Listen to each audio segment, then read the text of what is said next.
Pada 1 Maret 1945, Jepang telah meresmikan terbentuknya BPUPKI yang dipimpin oleh Rajiman Widodiningrat dan memiliki anggota 62 orang. Dalam BPUPKI terjadi sidang 1, yaitu pada tanggal 29 Mei sampai 1 Juni 1945 di Gedung Chaosang-in, Volksroad. Assalamualaikum warahmatullahi wabarakatuh. Waalaikumsalam warahmatullahi wabarakatuh. Saudara sebangsa dan setanah air, mari kita mengucap syukur kehadirat Allah Subhanahu wa Ta'ala karena berkat rahmat dan hidayahnya kita dapat berkumpul di ruangan ini. Indonesia akan segera menghadapi babak baru yang akan merubah nasib bangsa Indonesia menjadi lebih baik. Merdeka! Merdeka! Maka dalam kesempatan ini kita akan menentukan dasar negara yang tepat untuk bangsa kita yang tercinta ini. Saya selaku Ketua BPUPKI dengan ini menyatakan membuka rapat penetapan dasar negara secara resmi. Seluruh anggota sidang seraya bertepuk tangan, kemudian semua anggota sidang berdiskusi sampai keadaan sidang menjadi ricuh. Saudara-saudara sekalian, kita memang punya tujuan yang sama, namun jika Anda hanya berbicara di dalam kelompok itu hanya percuma. Jadi sampaikanlah usulan kalian di depan forum. Saya memiliki usul, Indonesia merupakan negara yang kaya akan tradisi dan budaya. Jadi saya harapkan kita bisa mempunyai dasar negara yang mampu mewakili keberagaman yang ada di Indonesia. Saya setuju, memang seharusnya Indonesia memiliki ideologi yang mampu mempersatukan seluruh pihak. Saudara-saudara, saya telah mendengarkan beberapa usulan. Saudara sekalian, saya telah menyimpulkan apa dasar yang cocok untuk negara tercinta kita.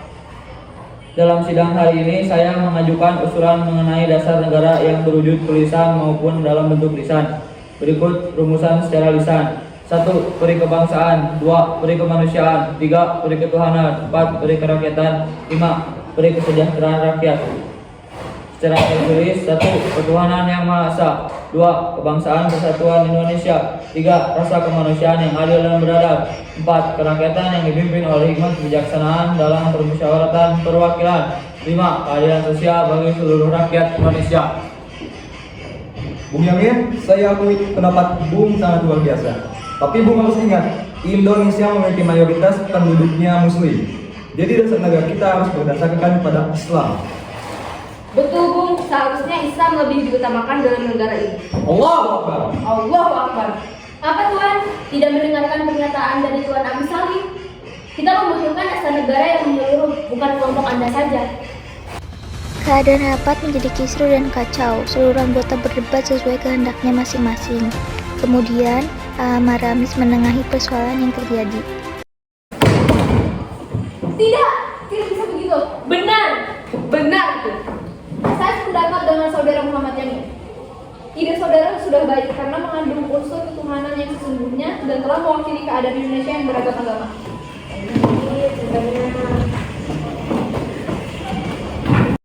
Sidang diberhentikan dan belum juga mendapatkan dasar negara yang sesuai untuk negara Indonesia, sehingga sidang dilanjutkan pada hari selanjutnya, yaitu tanggal 31 Mei 1945 di ruang Volksroad.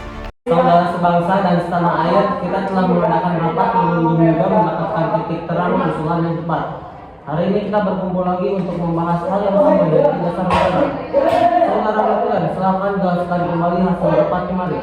Pada rapat sebelumnya telah mendapatkan satu usulan, yaitu pertama, ketuhanan yang Maha Esa. Kedua, kebangsaan persatuan Indonesia. Ketiga, rasa kemanusiaan yang adil dan beradab. 4. Kerakyatan yang dipimpin oleh hikmat kebijaksanaan dari permusyawaratan dan perwakilan. 5. Keadilan sosial bagi seluruh rakyat Indonesia. Baiklah, apakah ada usulan baru yang gagasan berkaitan dengan hal tersebut?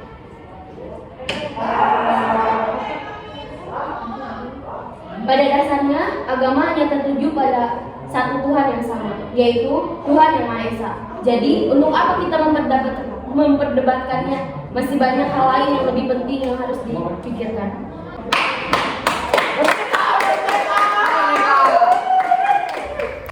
Seluruh anggota sidang seraya bertepuk tangan dan mengatakan merdeka.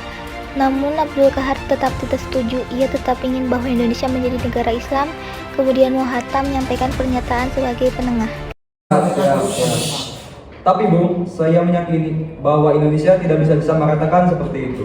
Indonesia negara Islam. Allahu Akbar. Allahu Akbar. Kalau seperti itu, kenapa Bung tidak membuat rapat dalam forum sendiri dengan anggota Bung? Kami di sini rapat berdasarkan musyawarah. Apabila Bung tidak menahan ego kelompok Bung, silakan. Pintu keluarnya sebelah sana. Saudara sekalian, Anda telah mendengar pernyataan dari Muhatam. Tidak ada gunanya kita lanjutkan rapat ini dengan ego. Baiklah, adakah yang memiliki usulan lagi? Saudara-saudara sekalian, saya ingin menyampaikan ide untuk dasar negara kita tercinta ini. Berikut asas-asas dari saya. Yang pertama, persatuan. Yang kedua, kekeluargaan. Yang ketiga, keseimbangan lahir dan batin. Yang keempat, musyawarah. Dan yang kelima, keadilan rakyat. Sebenarnya saya tidak ingin menyinggung hal ini. Namun usulan dari Bung Supomo tidak menyatakan tentang adanya ketuhanan. Padahal itu bagian penting sehingga harus disertakan.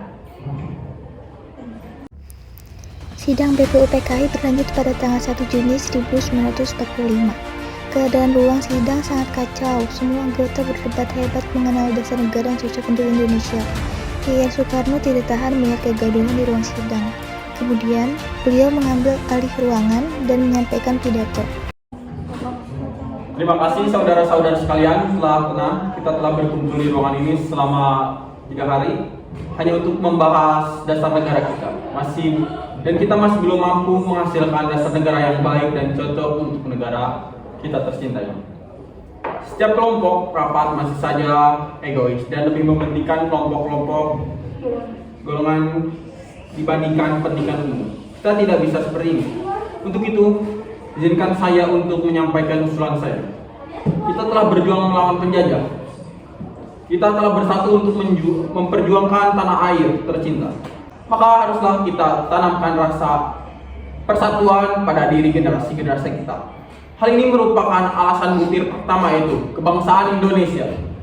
Kemudian bangsa ini merupakan bangsa yang baru lahir, maka haruslah untuk menjalin hubungan baik dengan negara lain yang telah lebih dulu merdeka untuk menjalin hubungan di bidang sosial, ekonomi, dan politik.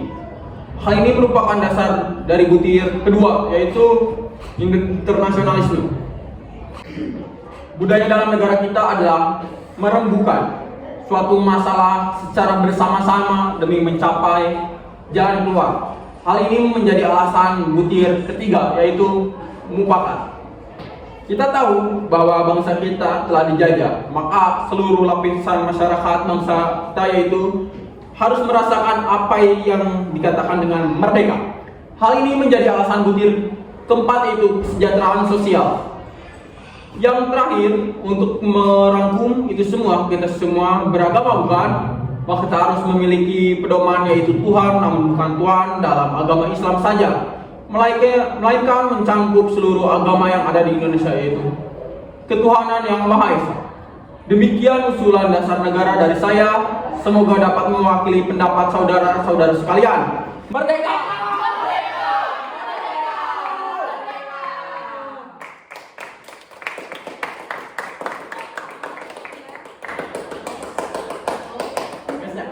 Sekian simulasi dari kelompok kami. Terima kasih. Wassalamualaikum warahmatullahi wabarakatuh.